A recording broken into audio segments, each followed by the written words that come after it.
നമ്മൾ ഇന്ന് തയ്യാറാക്കാൻ പോകുന്നത് പടവളങ്ങയും പരിപ്പും ചേർത്തൊരു കറിയാണ്. സൗണ്ടൊക്കെ പോയിരിക്കുന്നതാണ്, നല്ല തൊണ്ടവേദനയുണ്ട്. അപ്പോൾ നമുക്ക് ഇത് ആദ്യം ഒന്ന് ക്ലീൻ ചെയ്ത് കഴുകി ചെറിയ പീസുകളായിട്ട് നമുക്ക് അരിഞ്ഞെടുക്കാം. അതോടൊപ്പം തന്നെ നമുക്ക് പരിപ്പ് കുക്കറിൽ വേവിച്ചെടുക്കുകയും വേണം. നമുക്ക് ഇത് അരിഞ്ഞെടുക്കാം. ഞാനിത് ക്ലീൻ ചെയ്ത് അരിഞ്ഞെടുത്തുകൊണ്ടിരിക്കുന്നതാണ്. അരിഞ്ഞിട്ട് നമുക്കിത് നന്നായിട്ട് കഴുകി എടുക്കാം. അതിൻ്റെ കുരു മാറ്റിയിട്ടുണ്ട്. ഞാനിവിടെ പരിപ്പ് ഒരു വിസിൽ അടിച്ച് വെച്ചിട്ടുണ്ടായിരുന്നു.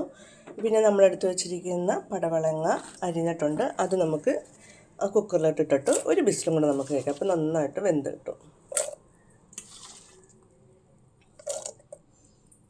പിന്നെ ഞാൻ അതിനായിട്ട് ആവശ്യത്തിനുള്ള അരപ്പിനായിട്ട് തേങ്ങ എടുത്തിട്ടുണ്ട്. പിന്നെ ഒരു 3 പച്ചമുളക് വലുതാണെങ്കിൽ എരിവ് കുറവാണ് കേട്ടോ. 3 പച്ചമുളക്, ഒരു വെളുത്തുള്ളി, ജീരകം പൊടിച്ചത് ഒരു നുള്ള്, മഞ്ഞൾപ്പൊടി എടുത്തിട്ടുണ്ട്.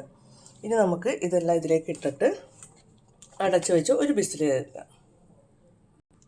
കുക്കർ അടയ്ക്കുന്നതിന് മുമ്പ് നമുക്കതിലേക്ക് ആവശ്യത്തിന് കുറച്ച്, നമ്മൾ പരിപ്പിൽ ഉപ്പിട്ടിട്ടില്ല, അപ്പോൾ നമുക്ക് ഉപ്പും കൂടി ഇട്ട് കൊടുക്കാം. സൗണ്ട് അടഞ്ഞിരിക്കണേ.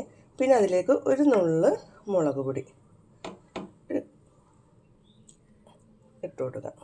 പിന്നെ ആവശ്യത്തിന് വെള്ളം വേണം. നമുക്ക് ഒരു കയ്യിലിട്ട് നന്നായിട്ട് മിക്സ് ചെയ്യട്ടെ. ആവശ്യത്തിന് വെള്ളമുണ്ട്. പരിപ്പിൽ വെള്ളം ഉണ്ടായിരുന്നു, പരിപ്പ് വെന്തിട്ടുമുണ്ട്. അപ്പോൾ നമുക്കിത് ഒരു വിസിലും കൊണ്ട് അടിച്ച് നമുക്കിതൊന്ന് വേവിച്ചെടുക്കാം.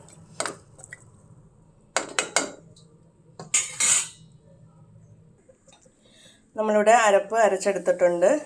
ഇനി നമുക്കിത് താളിച്ചെടുക്കാനായിട്ട് ഞാനിവിടെ ചട്ടി വെച്ചിട്ടുണ്ട്. ചട്ടി ചൂടായിട്ടുണ്ട് നന്നായിട്ട്. അതിലേക്ക് നമുക്ക് വെളിച്ചെണ്ണ ഒഴിച്ചു കൊടുക്കാം. മൺചട്ടിയാണ് എടുത്തിരിക്കുന്നത്, പെട്ടെന്ന് ചൂടായിട്ടുണ്ട്.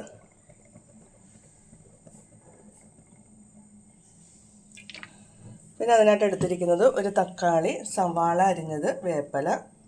നമ്മൾ നേരത്തെ അരച്ചപ്പോഴത്തേക്ക് ഇതിൻ്റെ അകത്ത് വെളുത്തുള്ളിയും പച്ചമുളകും മഞ്ഞളും ചെറിയ ജീരകവും ചേർത്ത് നമ്മൾ അരച്ചെടുത്തിട്ടുണ്ടായിരുന്നു.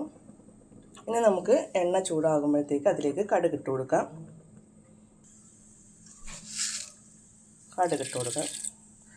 കടുക് പൊട്ടിയതിന് ശേഷം നമുക്ക് അതിലേക്ക് നമ്മൾ എടുത്ത് വെച്ചിരിക്കുന്ന സവാളയും തക്കാളിയൊക്കെ ചേർത്ത് കൊടുക്കാം.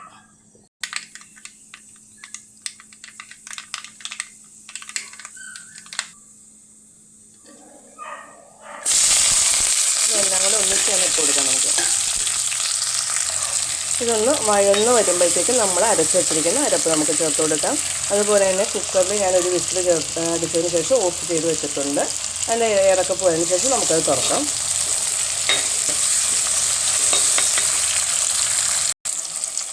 നമ്മുടെ സവാളയും തക്കാളിയൊക്കെ നന്നായിട്ട് വഴന്ന് കിട്ടിയിട്ടുണ്ട്. ഇനി അതിലേക്ക് നമ്മൾ അരച്ച് വെച്ചിരിക്കുന്ന അരപ്പ് ചേർത്ത് കൊടുക്കാം. നന്നായിട്ട് ഇതിനകത്ത് നിന്നൊക്കെ എടുത്ത് ചേർത്ത് അതിൻ്റെ പച്ചമണം മാറുന്ന വരെ നമുക്കിതൊന്ന് നന്നായിട്ട് വഴറ്റി കൊടുക്കണം. നമ്മുടെ കുക്കർ തുറന്നിട്ടുണ്ട്, നന്നായിട്ട് വെന്തിട്ടുണ്ട്. ഇത് നമുക്കിനി നമ്മൾ ചട്ടിയിലേക്ക് ഒഴിച്ചു കൊടുക്കാം.